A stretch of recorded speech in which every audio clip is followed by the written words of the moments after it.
Hola, saludos a todos. Por Sonora apareció allá por el año 1687 el popular jesuita Eusebio Francisco Quino, más conocido como el Padre Quino. Sonora era la tierra de los yaquis, orgullosos y defensores de su libertad y de su cultura. En Sonora había minas en manos de 4 caciques, lo cual levantó en armas a los yaquis, autóctonos de la zona con quien congeniamos muy bien los jesuitas. En Sonora, donde se concentraba la mayor cantidad de jesuitas, se sucedieron las primeras revueltas y huelgas mineras. La Revolución de Madero, en Sonora, contó con una unanimidad entre los grupos e individuos que respondieron al llamado a las armas del Plan de San Luis. Para complicar más las cosas, el gobierno de Maytorena poco después prendió un levantamiento general de yaquis que fue aplacado con acuerdos políticos y maniobras militares.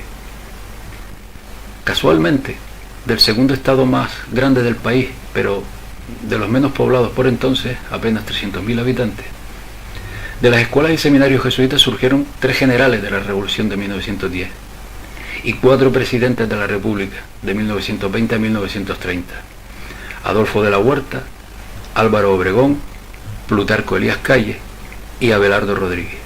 Es decir, del estado jesuítico por excelencia, de Sonora, surgieron las primeras revueltas y 3 de los políticos masones presidenciales que declararon como laica a la República Mexicana. Con el masón Plutarco Elías Calles, debido a sus restricciones hacia la Iglesia Católica, estalla en 1926 la Guerra Cristera, también conocida como Guerra de los Cristeros o Cristiada. Un conflicto en que los pobres, fruto de las políticas del católico y masón dictador Porfirio Díaz, fueron empujados para alzarse en armas contra el gobierno laico, reivindicando, al grito de Viva Cristo Rey y la Virgen de Guadalupe, más cruces y vírgenes para saciar no su miseria, sino sus creencias religiosas. Tal como se describió en el vídeo anterior, el masón presidente Plutarco Elías Calles tenía como asesor a uno de los jesuitas más siniestros de todo el siglo XX, Joseph Ratzinger, que estaba en México fraguando la creación de un partido laborista de corte fabiano para defender la nacionalización de las empresas de petróleo de Estados Unidos en México. Pero veamos cómo y quiénes fraguaron este conflicto. Poco antes de la Revolución Mexicana, con Porfirio Díaz en el poder, el jesuita José Luis Cuevas creó un movimiento de acción católica formando la Unión de Católicos Mexicana para hombres y la Unión Femenina Católica Mexicana, que luego se constató en el primer Congreso Católico en 1903 en la ciudad de Puebla. Hubo además congresos católicos en Morelia en 1904, en Guadalajara en 1906 y en Oaxaca en 1909, y congresos rurales en Tulancingo en 1905 y 1904 con anterioridad, y en Zamora también en 1906.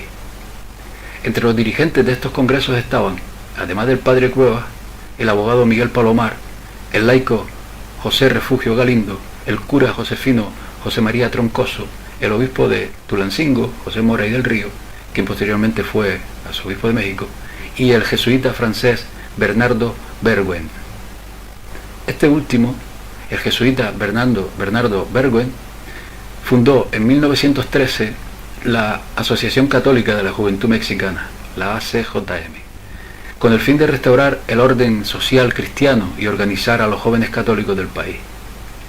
Berguen era un sectario que decía que la única base de la nación mexicana era la creencia en la Virgen de Guadalupe.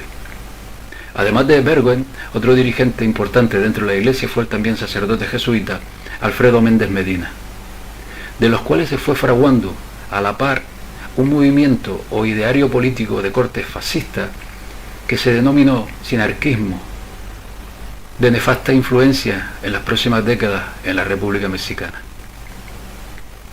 Es decir, mientras los jesuitas de Sonora formaban políticos de ideología laica, otros jesuitas sembraban la semilla para proclamaban todo lo contrario. Pero veamos, en 1916 la Asociación Católica de la Juventud Mexicana prendió como la pólvora por todo Jalisco con mucho arraigo católico y también judío. Mientras las provocaciones iban en aumento, tanto de los sinarquistas dentro de la iglesia como las del gobierno, el jesuita Bernardo Berguen creó la organización que pensaba desde hacía tiempo y que a la postre fue la causante de la insurrección cristera, la Liga Nacional de la Defensa de la Libertad Religiosa. Así, para diciembre de 1925, el trabajo de décadas de Bernardo Berguen y los jesuitas sinarquistas de la Iglesia Católica Mexicana, con la ayuda de los elementos sinarquistas radicales aliados al presidente Calle, que les hacían el juego, llevó a México al punto de la insurrección armada. Esta insurrección contaba además con un trasfondo de intereses petroleros, como por ejemplo los de William F. Buckley, padre, dueño de la compañía petrolera Pantepec en México. Buckley alentó e incitó al movimiento cristero con la promesa de financiarlo, para cuyos intereses, a manera de detonante, trabajaba el jesuita Joseph Ratzinger, que haciendo valer sus contactos con la jerarquía católica a través de Ledojowski, organiza en 1924 la Conferencia Internacional del Trabajo, por cuenta del gobierno polaco del general Sikorski, gran maestre de la masonería. Tras 2 años de guerra, aquellos cristeros que carecían de municiones y que fueron usados como carne de cañón en un conflicto a sabiendas que nunca lo ganarían, los Estados Unidos intervinieron para presionar al gobierno mexicano, para que resolviera las cuestiones del petróleo, la deuda y el conflicto religioso. En 1927, David Monroe fue nombrado embajador de los Estados Unidos en México. Monroe, amigo del presidente Coolidge desde la universidad y socio de JP Morgan, llegó a México en octubre de 1927. Es decir, los objetivos de quienes manejaban los hilos, los que usaron a los cristeros como carne de cañón, se estaban perfilando y cumpliendo, y no eran otros que impedir el desarrollo de México, asegurarse el pago de la deuda mexicana, por ejemplo a la Casa Morgan, y favorecer los intereses de las compañías petroleras angloamericanas. Este trabajo de ingeniería social, por una parte con la tesis laica de los jesuitas, sobre todo de Sonora, y por otra con la antítesis radical y ultracatólica de los jesuitas también, Berguen y Méndez, se sintetizó, se llegó a la síntesis en el afianzamiento del partido que gobernó después México por más de 60 años, el partido masónico por excelencia, el PRI, al cual le faltaba un movimiento antagónico fascista y ultracatólico que sirviera de ejemplo a no seguir por los votantes, que ante lo malo y lo menos malo se fueron decantando por lo obvio, es decir, por la indiferencia o por el PRI. Nos estamos refiriendo al sinarquismo, un movimiento político, social y cultural nacionalista mexicano, fundado en 1937 en la ciudad de León, Guanajuato, con nexos con la falange española y con el entorno franquista. Su ideología la define con la propia de Unión Nacional Sinarquista, máxima expresión del sinarquismo mexicano, como nacionalista, fascista, anticomunista, católica, popular, nacional sindicalista y social cristiana. De 1933 a 1934 se creó el Consejo Falange Iglesia, a partir de la OCA, de la OCA, también conocido como el Consejo de la Hispanidad, o simplemente como la base. Según Jan Meyer, la Unión Nacionalista Sinarquista era la sección 11 de la base. La sección obrera se llamaba Operario Guadalupano, controlada por Antonio Santa Cruz, a quien el historiador Meyer se refiere como el jefe de la base. Entre 1934 y 1938 ocurrió en México otra insurrección cristera de menor intensidad. Y en 1937, en medio de esta guerra, se formó oficialmente la Unión Nacional Sinarquista. Contra Vasconcelos, secretario de Educación de 1920 a 1924, se organizaron los cristeros a favor de una educación católica. Gómez Morín, el fundador del PAN, presidente del Banco de México durante el gobierno de Plutarco, financió el movimiento que buscaba colocar a Vasconcelos en la presidencia del país. Lombardo Toledano fue miembro destacado de la Confederación Revolucionaria Obrera Mexicana, la CERROM, de Luis Morones, organización que era radicalmente contraria a la Iglesia. Sin embargo, Gómez Morín, Lombardo Toledano y José Vasconcelos se unieron a los sinarquistas de la Iglesia en oposición a la Constitución de 1917.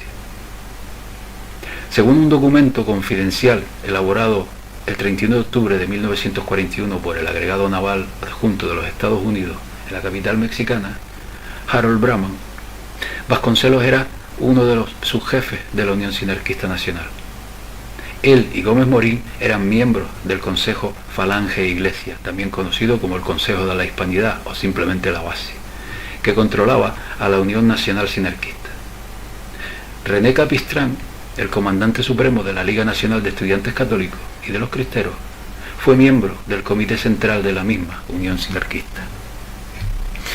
Antes, el jesuita Bernard Vergüent, el arquitecto sinarquista de la insurrección cristera, había fundado en los años 20 la Liga OCA, Organización Cooperativa Cooperación Acción, que en los años 30 se convirtió en la base secreta de la Unión Nacional Sinarquista y del PAN, partido que recientemente ha tenido en sus manos la presidencia de México.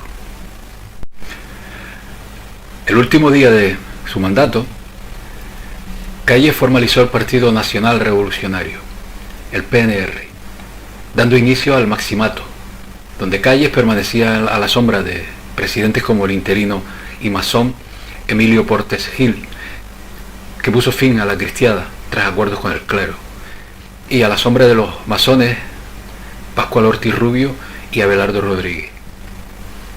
El masón Lázaro Cárdenas del Río desterró a Calles e impulsó política de izquierda hasta moderarse debido a la crisis económica derivada de los pagos de las nacionalizaciones, las cuales encienden de nuevo el fantasma fascista con grupos como los Tecos y diversas organizaciones estudiantiles, muchas de las cuales eran la cara pública de grupos católicos secretos.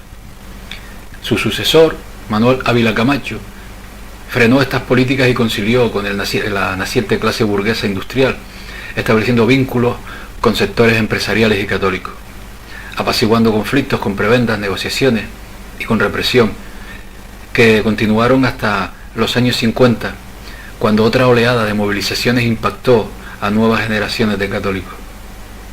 Nace aquí, en los años 50, la Organización Nacional del Yunque, una versión de los Tecos, asesorada por sacerdotes jesuitas y cobijada por una parte de la jerarquía eclesiástica. En sus inicios, al igual que hoy día, el Yunque se nutría de movimientos estudiantiles, organizaciones sociales, agrupaciones católicas donde los adeptos detectaban líderes con raíces cristianas con potencial para pertenecer a esta organización. El inspirador de esta secta católica del Yunque fue el jesuita Manuel Figueroa Luna. Tras la expansión de esta secta, comenzó a reclutar jóvenes, los cuales hoy día están colocados en lugares de poder y de influencia del país mexicano. Durante la siguiente campaña electoral, el PRM se convirtió en Partido Revolucionario Institucional, el PRI, y su candidato Miguel Alemán, masón de grado 33, fue el primer presidente civil de México, del México postrevolucionario. Después gobernó el masón Adolfo Ruiz Cortines, que durante su mandato se le dio pleno derecho de voto a la mujer. Adolfo López Mateos, quien le sucedió, llevó a cabo la nacionalización de la energía eléctrica. El gobierno de Gustavo Díaz Ordaz fue el último de esta etapa de crecimiento. Durante su gobierno se dieron varias manifestaciones sociales, en particular la del movimiento estudiantil de 1968. Luis Echeverría fue el siguiente presidente, el cual implementó una política de distribución del ingreso llamada desarrollo compartido. Este desarrollo llegó a su fin en 1971, al devaluarse el dólar y acabarse la era del petróleo barato. Su sucesor, José Luis Portillo, también masón, comenzó la explotación del yacimiento del complejo Cantarell, donde se extrae gran parte del hidrocarburo mexicano. Hubo un gran boom petrolero y a raíz de la caída de los precios en 1981 se desató una gran crisis económica que desembocó en el control de cambio y en la nacionalización bancaria. Concluye aquí la etapa del perfil de Partido Laborista de corte fabiano que negoció, tal como decíamos, el jesuita Joseph Ratzinger, para defender la nacionalización de las empresas y el pago de la deuda, puesto que los siguientes presidentes, Miguel de la Madrid, el masón Carlos Salinas y el también masón Ernesto Zedillo, con quien se desplomó la economía del país, abrazaron el periodo del neoliberalismo, donde se liquidaron o vendieron las más de 750 empresas del gobierno a la iniciativa privada, entrando México de lleno en la globalización de la economía y del libre mercado que hasta hoy día impera en el mundo.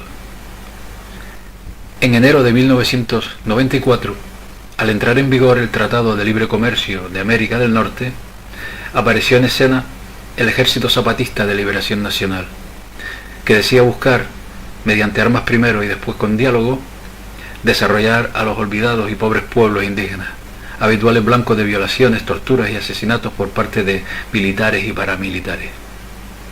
Según desveló el presidente Ernesto Zedillo, su líder, el subcomandante Marcos, fue identificado como Rafael Sebastián Guillén Vicente, que se formó en el Instituto de Cultura de Tampico entre los 13 y 19 años, un centro regido por jesuitas, donde tomó contacto con la teología de la liberación a través del profesor jesuita Quezada, siendo esta guerrilla un movimiento de claro corte jesuítico para, esta vez por la izquierda, tensar la situación en el país.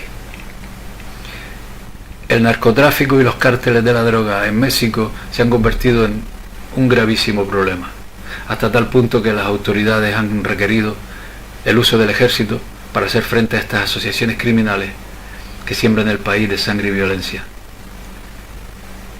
En el año 2000, tras 71 años de gobiernos corruptos del PRI, la alianza de los partidos Acción Nacional y Verde Ecologista de México y su candidato Francisco Labastida postularon al católico Vicente Fox del Partido Acción Nacional, el PAN, que fue elegido presidente de la nación. Fue aquí donde por primera vez se hizo pública la existencia del Yunque, al divulgarse que había una corriente encabezada por una organización católica secreta en la región del Bajío, tradicionalmente conservadora y recientemente gobernada precisamente por Vicente Fox, el presidente electo. Con respecto a esta secta, el arquitecto Luis Paredes, en su libro Los secretos del Yunque, historia de una conspiración contra el Estado mexicano, afirma que él hizo su juramento de ingreso en esta secta secreta católica cuando tenía 17 años. Según él, la ceremonia de iniciación resultó ser un tanto de película. El interior estaba en penumbra, bajo la luz tenue de unas velas colocadas sobre una mesa, cubierta por un paño rojo que caía al frente, en pico, ostentando en círculo blanco con el símbolo Y griega en negro. A los lados se apreciaban la bandera nacional y una bandera negra con un círculo blanco y el mismo símbolo de la Y. Sobre la mesa, un crucifijo, una imagen de la Virgen de Guadalupe y una espada. Atrás, 3 personas vestidas igual que todas las demás, con brazalete negro en el brazo izquierdo y con un círculo blanco con la Y. Esta secta, además de sus ramificaciones en la ultraderecha española, es a menudo señalada como de gran influencia entre los políticos del partido del PAN. En la última década, Felipe Calderón, del PAN, que inició la guerra contra el narcotráfico, el masón Enrique Peña Nieto, que supuso el regreso del PRI al poder, o el candidato por la izquierda, el también masón Andrés López Obrador, son meros títeres de intereses ajenos al sufrido pueblo mexicano, zarandeado por la ficticia bipolaridad entre masonería y religión, víctima de las astucias jesuíticas y atizada por el crimen, los paramilitares y por el narcotráfico. Situación que se agrava por unas administraciones corruptas donde pululan, por poner algún ejemplo significativo, tipos como el procurador y masón Roberto Flores Treviño, que cuenta con un historial de delitos, detenciones y hasta con acusaciones de tener nexos con el crimen organizado, y que fue condenado por portar armas de uso exclusivo del ejército. O sujetos como Jaime Rodríguez Calderón, el Bronco, masón y actual procurador de Nuevo León, abogado defensor, por ejemplo, de la cadena Televisa, cuya lamentable programación ha causado estragos en la cultura mexicana. ¿Se merece todo este oscuro panorama de sufrimiento el pueblo mexicano, heredero de una grandiosa y noble cultura ancestral, que pisa una hermosa y espectacular tierra plagada de homenajes a la naturaleza y a la mano del hombre, agraciada con riquezas naturales bajo sus pies?